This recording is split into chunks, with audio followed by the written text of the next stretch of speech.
안녕하십니까. 여행하는 인생 여인TV입니다. 지난번에 제가 진인 좋은 산에 그런 당분간 소개해드리지 못한다고 했는데, 당분간 글쓰기를 중단하겠다던 진인 좋은 산이 또 글을 올렸습니다. 그분의 글과 중앙일보 칼럼니스트이며 포스텍 교수이신 송호근 칼럼을 하나 더 소개시켜 드리겠습니다. 지인인 좋은 산에 벌써 김현미가 그립다 라는 글을 소개해 드리겠습니다. 시무칠조로 유명한 진인 좋은 산이 문재인 대통령의 변창흠 국토교통부 장관 임명을 두고 김현미 장관이 벌써부터 그립다고 비판했다. 조 씨는 이날 자신의 블로그에 김현미를 유임하라는 제목의 글을 올리고 이같이 밝혔다. 조 씨는 현직 토지주택공사 사장인 변내정자와 관련해 도시재생이랍시고 주차할 공간도 없는 골목길에 벽 하나 그려대는 헛짓거리가 이분의 전문 분야다. 아직도 임대차 3법을 옹호하는 자가 있다는 것이 더욱 신기할 따름이다 라고 지적했다. 조 씨는 변내정자가 문재인 정부 부동산 정책에 대해 중상 이상은 된다고 한 것을 강하게 비판했다. 그러면서 중상 이상이 아니라 최악을 넘어선 초악에 가깝다고 했다. 조 씨는 감히 단언한다. 집값은 더 오를 것이다 라고 주장했다. 이어 전세는 더욱 씨가 마를 것이다. 그 와중에 월세마저 더 오를 것이라고 덧붙였다. 조 씨는 김현미를 파직하라는 상소문을 썼던 내가 이제는 김현미를 유임하라는 상소문을 써야 할 판이라며 말도 안 되는 일이지만 벌써 그녀가 그리워지기 시작한다고 안타까워했다. 진인 좋은 산의 김현미를 유임하라 전문입니다. 개각이다. 김현미 장관이 교체되었다. 청와대 고위 관계자에 의하면 성과를 냈고 원년 멤버로서 맡은 바 소임을 다했을 뿐 경질은 아니다 라고, 역효과를 많이 냈고 욕바지로서 맡은 바 소임을 다했을 뿐 경질이 아닌 염장질이다 라는 환청이 들리는 게 나뿐만은 아닐 것이다. 그녀의 후임자에 변창흠이라는 인물이 내정됐다고 한다. 김수현 전 청와대 정책실장과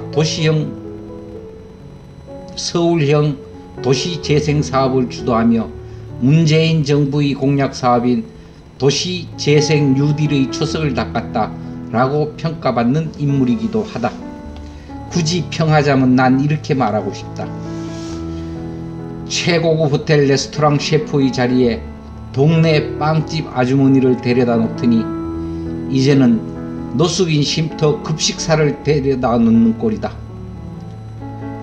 고급 코스 요리와 단품 메뉴들, 브런치와 런치, 디너, 그리고 수십 가지의 칵테일과 음료수들, 수많은 소비자들의 기호에 맞춰 좋은 재료로 맛있고 다양한 요리를 선보여야 할 셰프가 빵을 굽지 못해 죄송하다고 읍소하더니 이제는 필요 최소한의 영양소로 공공급식을 제공해 고객들의 입맛을 사로잡겠다고 나선 것이다.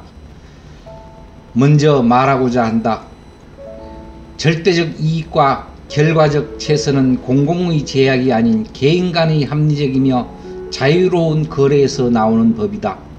주택을 국가가 제공하고 해결하며 규제해야 한다는 사고방식이 이 모든 부동산 대책의 원인인 것이다. 그것을 아직도 모르는가? 낙후되고 슬럼화된 지역은 재개발과 재건축을 통해 언제든지 쾌적한 아파트 단지로 변화할 수 있음에도 도시 재생이랍시고 주차할 공간도 없는 골목길에 벽 하나 그려대는 헛짓거리가 이분의 전문 분야라는데, 개집에다 개뼈딱이나 그려주면 개들이 먹먹 짖고 좋아하려나? 국민을 개돼지로 아는 건가? 몇 가지 그의 발언을 살펴보기로 한다. 시장은 공급 부족에 대한 우려를 제기했지만 정부는 시종일관 주택 공급이 부족하지 않다는 태도를 유지했다. 이와 궤를 같이 하듯 그는 176개의 정비구역 해제와 각종 규제 등으로 서울에 새 아파트 공급이 없다는 인식이 생겼다. 심리적인 우려라고 단언했다. 그렇다. 그가 말했던 투자는 심리다. 이것이 정답이다. 각종 규제로 더 이상 서울에 아파트 공급이 없을 거라는 심리적인 우려와 진보 정권에는 집값이 오른다라는 경험적 진리에 의한 콜라보 효과가 빛을 발했고, 불안한 심리에 이끌린 실수요자들의 추격 매수로 인해 연일 신고가 행진을 이어가고 있는 것이 지금의 부동산 시장인 것이다. 그렇다면 한 가지 묻자. 공공을 포함한 민간의 충분한 공급과 함께 규제의 완화를 통해 시장에 풀린 매물들의 추가 공급으로 더 이상 서울에는 주택이 부족하지 않다는 심리적인 안정을 줄 생각은 안 하시는 건가, 못 하시는 건가? 임대차 3법 논란은 크게 세입자의 주거권과 집주인의 재산권이 부딪히는 형국이다. 주거권은 곧 생존권이다. 생존권이 재산권에 우선해야 하지 않겠는가? 어느 누구도 당신들에게 주거권과 재산권 중 무엇이 더 중요한지 판가름을 해달라고 요청하지 않았다. 또한 당신들은 그럴 자격이 없다. 누군가의 주거권이 곧 생존권이듯 누군가에겐 재산권이 곧 생명권일 수도 있다. 나는 하나의 권리가 다른 하나의 권리를 막아서면 안 된다고 말했다. 한쪽에 모든 힘을 가하면 양쪽이 모두 무너진다고 말했다. 임대차 3법은 결국 전국의 전셋값을 축혀 올렸고 품귀 현상을 거쳐 이제 월세로까지 번진 상태다. 나라는 집주인에게 세금을 걷어서 좋겠지만 집주인은 세금을 세입자에게 전가시키게 되고 가장 큰 피해는 무주택 세입자가 입게 된 것이다. 결국 양쪽이 모두 무너졌다. 그것이 임대차 3법이다. 나는 아직도 임대차 3법을 옹호하는 자가 있다는 것이 더욱 신기할 따름이다. 한술 더 떠 3+3이라고 하니 이명박, 박근혜, 문재인 정부 주택 정책의 순위를 매기면 문재인 정부가 제일 낫다. 평가하면 중상 이상은 된다. 이런 사람에게 국민은 무엇을 기대할 수 있냐는 말이다. 전 국민이 부동산 정책으로 고통받는 시국에 저런 말을 할 수 있는 것도 용기라면 용기일까? 내가 감히 평가하자면 중상 이상이 아니라 최악을 넘어선 초악에 가깝다. 또한 이 정권이 파렴치하다고 느껴지는 것이 무엇보다 반성이 없다는 것이다. 결과에 대한 확신은 잃은 지 오래이고 정책에 대한 자신감은 애초에 없었다. 남은 것은 이 정부는 언제나 옳다라는 자존심뿐인데 그 알량한 자존심 하나 세워줄 인물을 장관이라고 내세워 그에게 의존하는 형국이다. 물론 대신 욕바지가 되어주는 것은 덤이다. 진인 좋은 산이 감히 단언한다. 확신을 갖고 말할 수 있다. 집값은 더 오를 것이다. 전세는 더욱 씨가 마를 것이다.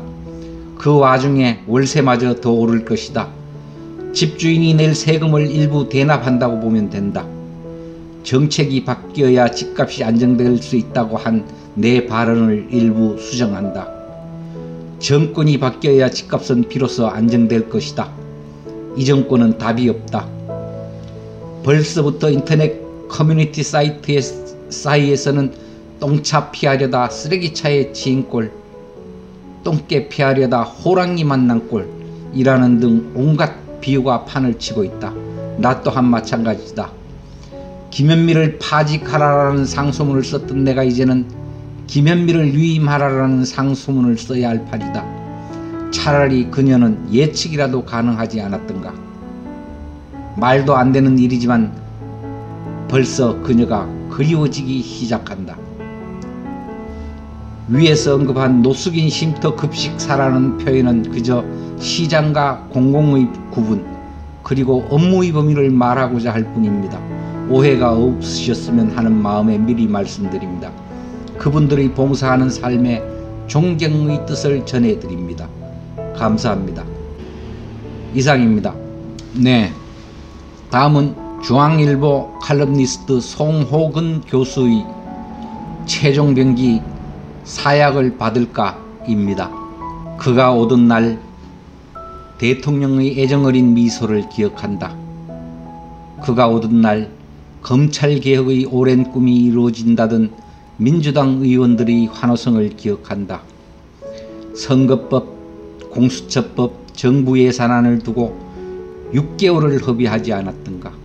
국회 문턱을 못 넘은 법안들은 대체로 대통령의 행정명령권으로 돌파하던 차였다. 마침 21대 총선이 천국 같은 출구를 뚫어줬다.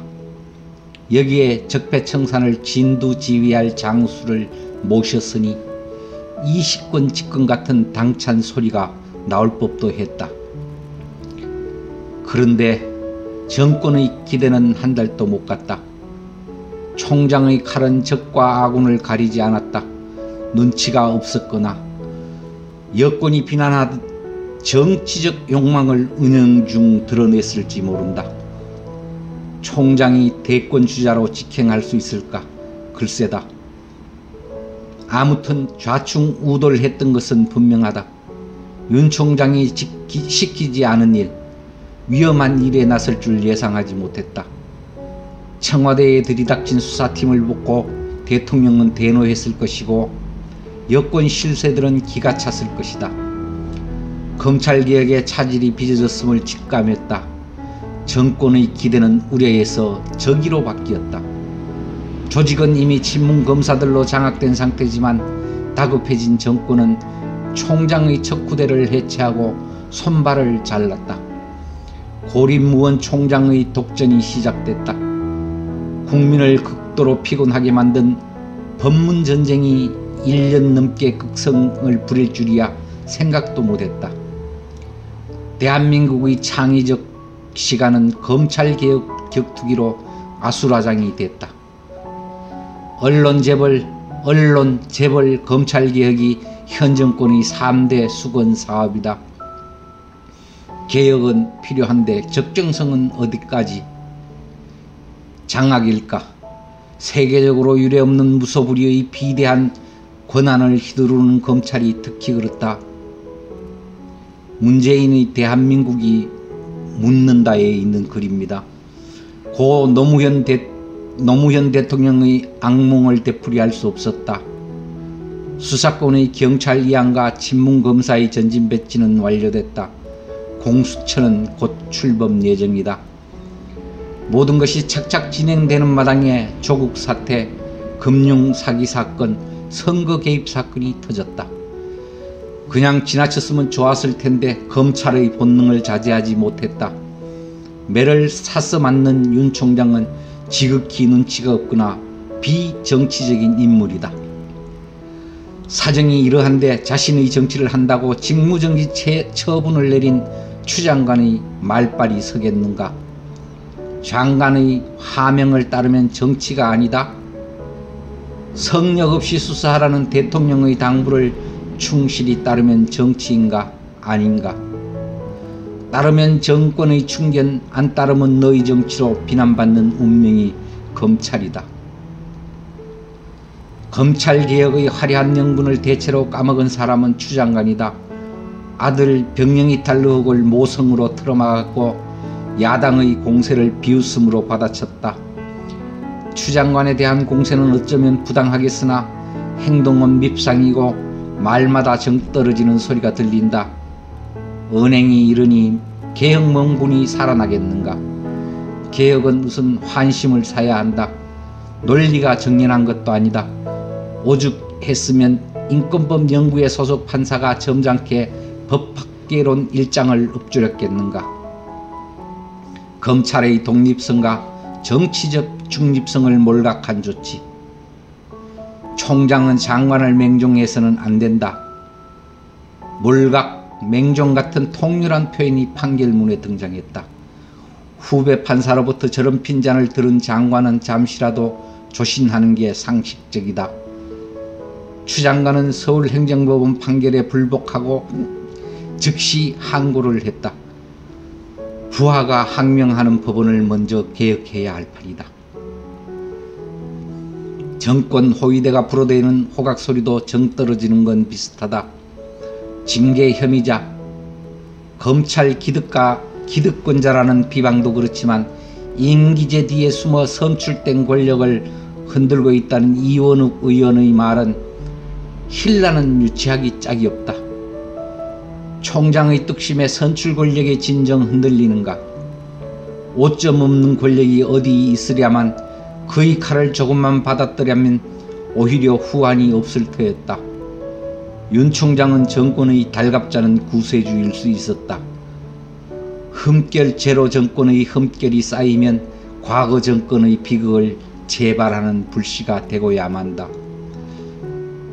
작년 6월 그가 총장에 임명됐을 때 필자는 적폐청산의 최종 병기가 왔다고 썼다. 정권과 검찰, 통치와 법치 사이에 거리 두기가 가능할지를 물었다. 동상이몽은 정작 총장에겐 엄청난 모험이다. 광장 주권을 독차지한 정권이 적폐청산의 칼질을 완수하라고 보금을 지어줬다. 그때 과연 중종 초기 대사헌을 지낸 조광조의 운명을 피해갈 수 있을까를 물었다. 조광조는 반정공신 76명을 쫓아냈고 중종의 첩부인 당경왕후를 폐위했다. 그는 결국 유배지 화순에서 중종의 사약을 받았다. 최종 병기. 윤 총장은 사약을 받을까 정권의 압박에 몰린 덕에 그는 은연중 헌법과 공익적 명분에 충성하는 딥스테이트의 상징이 됐다. 윤 총장은 검찰개혁을 저지하는 역적인가 아니면 민주독재를 막는 국민의 최종 병기인가. 민주국가가 독재로 기우는 포퓰리즘 매뉴얼 11단계는 한국에서 착착 진행되고 있다. 10일 예정된 징계위가 사법권 장악이란 가장 힘든 과제를 풀어낼 것이다. 이제 언론과 재벌이 남았다. 송호근 중앙일보 칼럼니스트, 포스텍 석자 교수의 글이었습니다. 이상입니다. 안녕히 계십시오.